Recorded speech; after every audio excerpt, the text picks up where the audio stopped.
Pela primeira vez no canal, iremos contar duas histórias reais que são extremamente bizarras e agonizantes.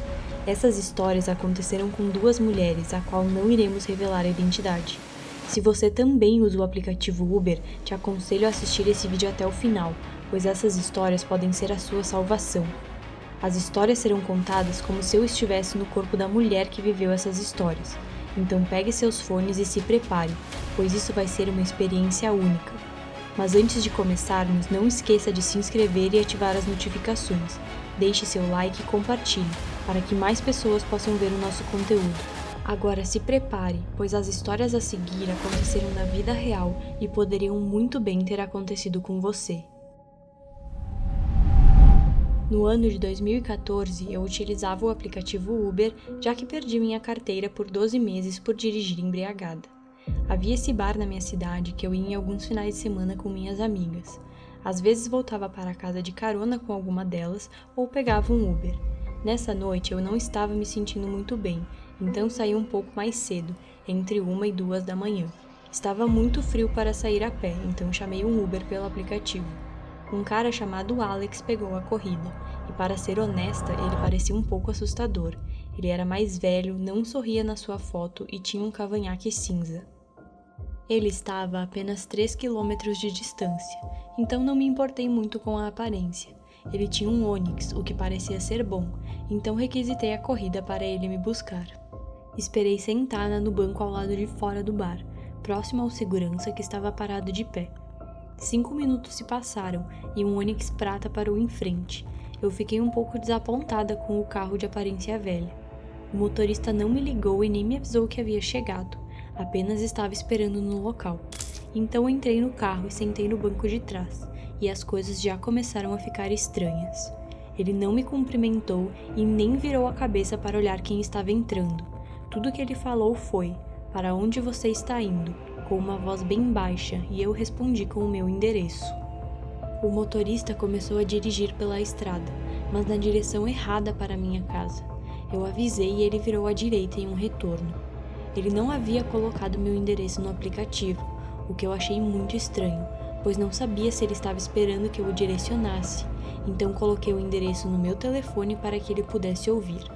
Quando o GPS disse para virar à esquerda na próxima rua, ele passou a entrada. Então eu fiz um sinal de desentendida com a mão, e ele percebeu, e disse: "Tenho que fazer uma parada rápida, não se preocupe, te darei um desconto." Mesmo eu estando bêbada, percebi que algo estava errado. Foi quando notei uma arma no porta-luvas do carro, e comecei a pensar em um jeito para sair dali. No próximo sinal vermelho, tentei abrir a porta silenciosamente para que ele não notasse. Foi quando vi que a trava para crianças estava ativada, e eu comecei a ficar mais nervosa ainda. O homem estava dirigindo para cada vez mais longe da direção da minha casa. Já estávamos a 80 quilômetros de distância, e eu não quis chamar a polícia, pois não sabia o que ele poderia fazer. Então eu tive a ideia de desativar a trava na porta da frente. De algum jeito eu teria que me deslizar e alcançar o botão sem que ele notasse. Esse foi um dos momentos mais tensos da minha vida. Eu fiquei observando o olhar dele através do espelho, e quando percebi que ele não estava olhando, me espichei e apertei o botão para destravar a porta. Quando passávamos pelas sinaleiras, eu torcia para que uma delas ficasse amarela para pararmos o carro, e finalmente uma ficou. Ele desacelerou o carro em um cruzamento que estaria lotado durante o dia. Era o local perfeito para eu escapar. Eu sabia que a sinaleira não era longa, eu teria que ser rápida. Um carro estava parado ao lado oposto do cruzamento, o que me deixou mais aliviada. Então, eu criei coragem e estendi a mão para apertar o botão, mas devo ter assustado ele, pois ele pulou do banco e gritou comigo. Eu temi que ele pegasse a arma, então abri a porta e corri para o outro carro, bati no vidro e pedi ajuda, mas o motorista me ignorou, o que já não me importava, porque o homem do Uber já havia fugido. Eu corri para uma loja que ficava 24 horas aberta e liguei para o táxi dessa vez. Essa foi uma experiência que me deixou sóbria na hora, pois não lembro de estar bêbada na loja ou no táxi voltando para casa. Denunciei o motorista para a Uber, que disse que passaria a situação para as autoridades, e uma semana depois um policial veio até a minha casa para fazer algumas perguntas. Esse foi o fim da história. Não tenho ideia do que aconteceu com o homem.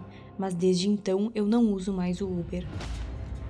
Se você já se apavorou com essa história, se prepare para o que está por vir, pois a próxima história irá mostrar uma pessoa que está do outro lado da moeda. Mas antes de começarmos, não se esqueça de se inscrever e ativar as notificações, curtir e compartilhar para que mais pessoas possam ver o nosso conteúdo. E não se esqueçam de comentar se vocês já passaram por alguma história estranha quando utilizavam o aplicativo Uber. Como qualquer motorista de Uber, tenho que presenciar vários grupos desagradáveis de pessoas bêbadas no sábado à noite, pessoas que fingem ser deficientes para conseguir carona de graça. Às vezes damos carona para pessoas que parecem ser bem estranhas. Já aceitei corrida com muito desses caras, mas nenhuma foi tão estranha quanto a com o homem chamado Thomas. Era uma sexta-feira à noite em dezembro. Como eu não tinha compromissos, fui trabalhar como Uber. Isso aconteceu há 2 anos atrás. Eu tinha 18 anos e meu pai falava para eu sempre ter uma faca comigo no carro, porque nunca sabemos o que pode acontecer. Um cara chamado Thomas solicitou uma corrida a alguns minutos de distância, próximo ao shopping.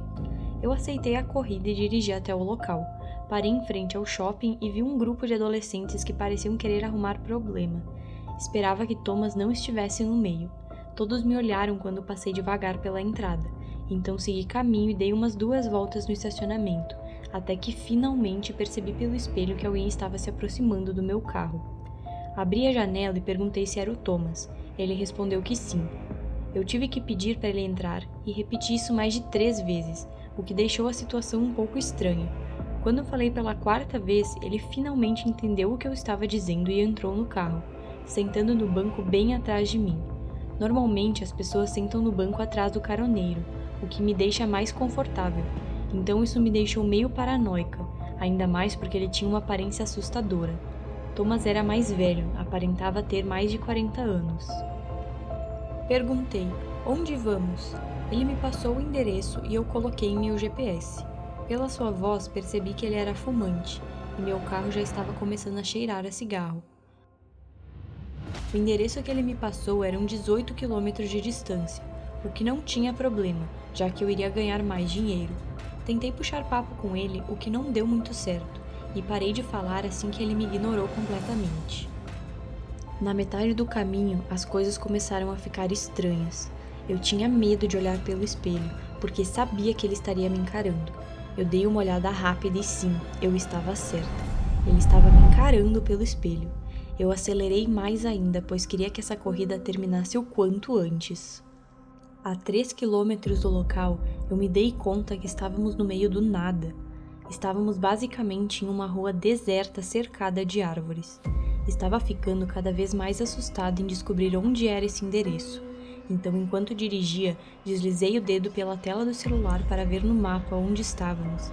E parecia uma única rua sem saída, sem nenhuma outra estrada por perto, e a cada minuto que passava, eu ia ficando mais nervosa. Eu olhei de relance para o espelho, e ele continuava me encarando.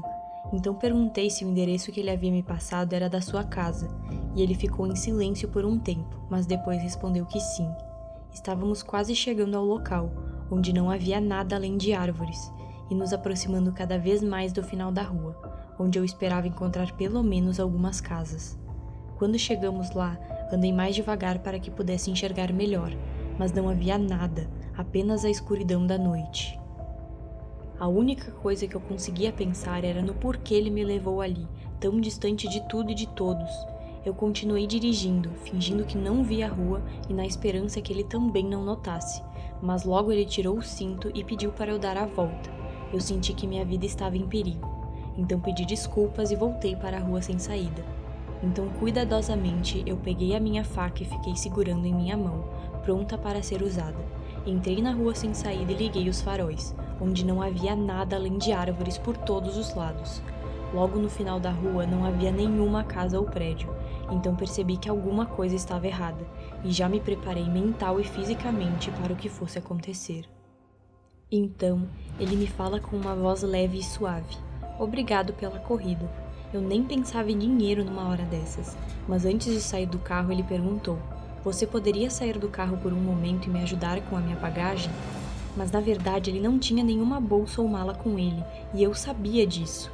Então eu respondi tentando ser o mais natural possível. Sim, vai pegando ela que eu já te ajudo. O que aconteceu a seguir foi algo que eu nunca imaginei. Eu senti uma pressão no meu pescoço. Quando me dei conta, ele estava me sufocando. Imediatamente eu me defendi com a faca, perfurando seu braço esquerdo.